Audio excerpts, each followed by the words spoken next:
হাদিস 113।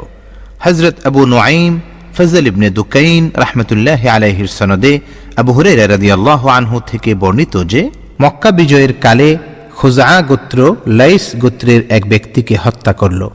এ হত্যা ছিল তাদের এক নিহত ব্যক্তির প্রতিশোধ স্বরূপ, যাকে ইতিপূর্বে লাইস গোত্রের লোকেরা হত্যা করেছিল।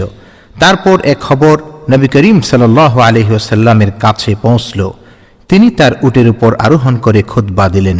তিনি বললেন, আল্লাহ তাআলা মক্কা থেকে হত্যাকে অথবা বর্ণনাকারী বললেন হাতিকে রোধ করেছেন।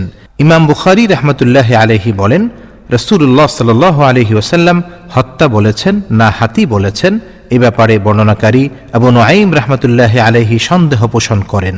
অন্যেরা শুধু হাতি শব্দ উল্লেখ করেছেন।